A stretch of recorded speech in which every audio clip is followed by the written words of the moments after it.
also would say that no, but not all the time that audit committees go Are there there? and carry the issues reported by internal audit. So hence, I think I'm lobbying for the internal audit themselves to be part of the delegation that go, for example, to Parliament and make that independent kind of a submission to Yeah. the structures, accounting, by the way, to the citizens of this country. All right. No, no, I think now I understand in 2035, you will have that diversified, balanced internal auditor who is supposed to do the good things on consulting and assurance, who is engaging to stakeholders, who is understanding their role in society, and try to be active on important legislators and law going forward. You know, what I want to find out even more now, it's about before you can even um, deliver on that promise that you do, at the end of the day, you are an individual. And beside the society and out there, the board ought to serve the individual internal auditor. And we know the challenges that auditors go through day to day. It's tough sometimes to be an auditor.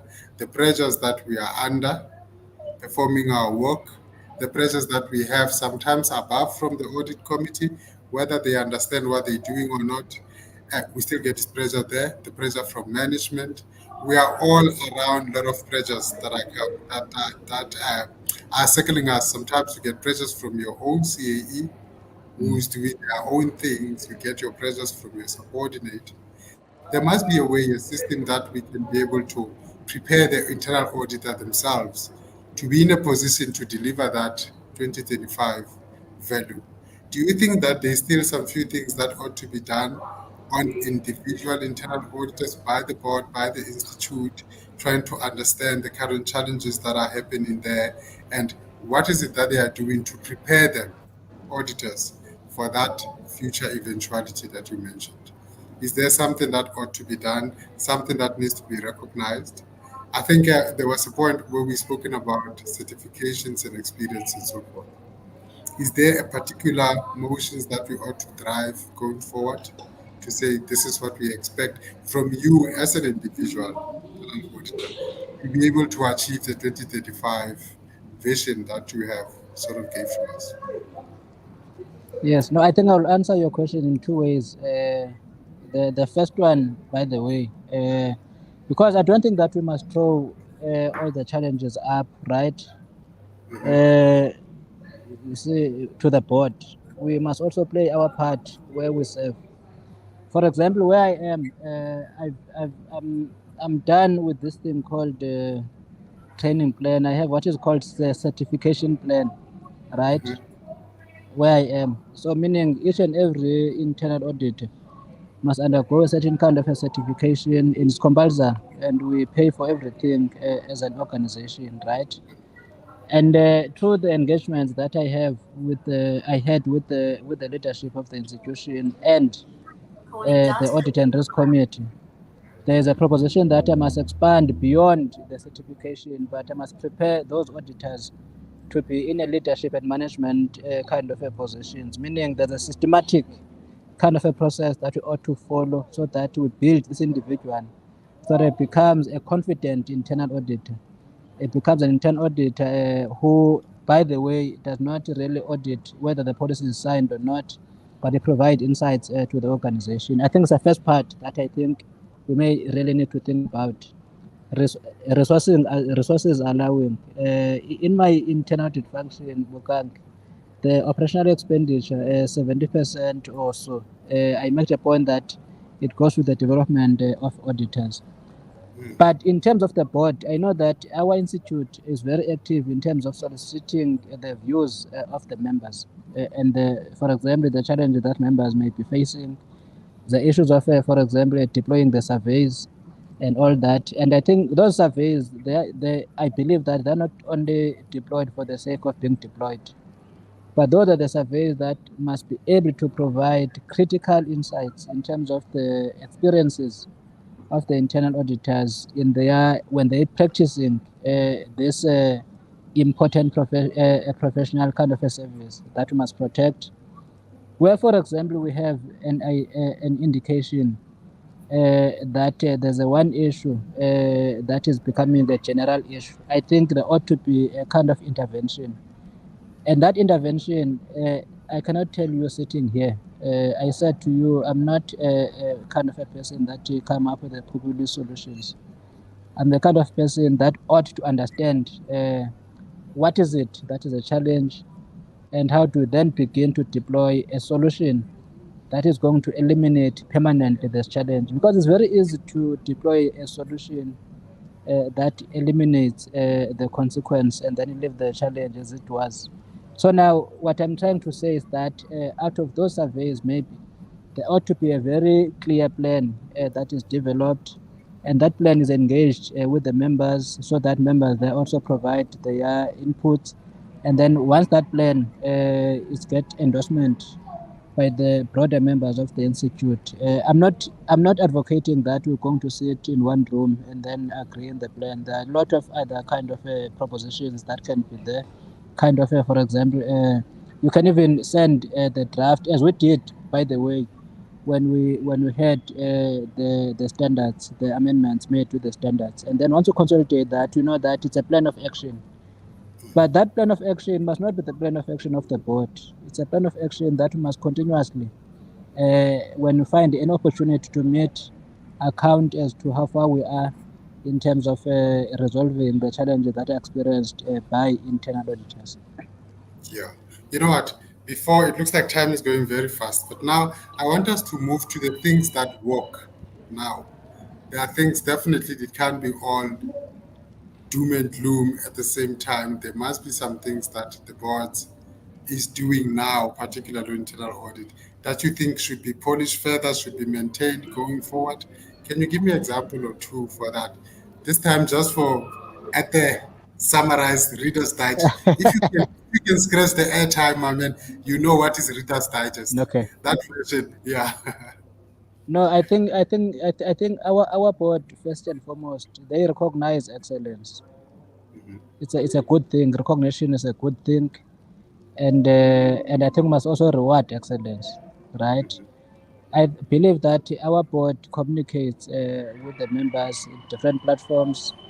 It's a good thing that we are doing as a profession. I also believe that we have a board that is not a bystander. It's a board that engages in the critical issues that they ought to engage on. So I think it's a plus, and I think that it's a board that also recognizes the importance of a certification. mhm, But we must protect. Therefore, we must not say auditors must be certified. We must protect the value of a certification. But I do appreciate that we have the board that appreciate that. So there are a lot of other things that we are doing good as a board in South Africa. And I believe, Kebogang, that I think let me just stop there because I know that we have the time pressures as well. mm. Yeah, no. I was happy. I wanted to get an overall picture, because I think whatever is happening now has already been set up before. So I was asking the question of 2025 to start figure out to say what is it that will be the activity and the focus now of a board member that you would be should you be appointed on this position, and then how is it going to contribute in our overall expectations of the society, of organizations, of internal auditors, members, ourselves. So I'm asking that question in an overall to be able to understand that part. And I think you have given me a clear picture to say the type of person that ought to be have to be properly recognized, certified, and there must be a proper channel of development to be able to get that. I think I'm earlier going to align it to what we are talking about when you're talking about Institute of Higher Learning and how can they be able to influence the curriculum in a way that they prepare us for this particular person that we want to see going forward. So I think I'm getting that overall picture of what is it that we ought to be seeing. And I'm hoping audience is there. I recognize you. I can see a whole number of them are there. BT1 listening to this guy. I'm struggling to be able to keep up with your messages, but don't worry, we recognize your effort that you have provided here to us, and then we're always very, very thankful for that sort of participation.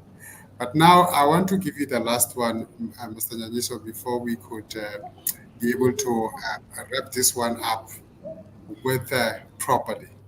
You know, next week is the day where we ought to make the true change going forward, right? What is it that you're going to say to our audiences that are here, or those that are going to see our recording, those that have that power to control their own future, and those that are going to participate? What is it that you're going to say to them in a nutshell for them to put that X next to your name? Well, because it will be digital, it will be a dot next to your name. No, no, no. I'm going to say that I think the decision is theirs. The board is there to serve members, and the members must be able to elect people that they trust. But I think in Siswa you have someone who's very empathic, someone who's driven by the aspirations of members. Someone who moves and works with the membership, and I think we do have someone who's a builder of a society. I think I've proven that over time, and you have a very cool guy. You can hear about the way that I talk. Cool and the Uh, I, gang. I I believe that I'm too systematic. I Yeah, believe that I don't opt for the certain kind of populist solutions, yeah. And and I believe that I'm that's what we strategic are. orientated. Yeah, My path is defined by the strategy, and that strategy is not my yeah, strategy, the strategy of the members. But yeah, ultimately, Bokang, I think let's give members opportunity to have their own independent choice, and that choice is theirs. Mine was just to share with them who I am, and there may be other candidates that are better than me. But I think this is what you get, Sizwe Nyenyiso. Is this guy yeah. that I just shared with you and your audience. Thank you. Yeah. So I think I like it like it is.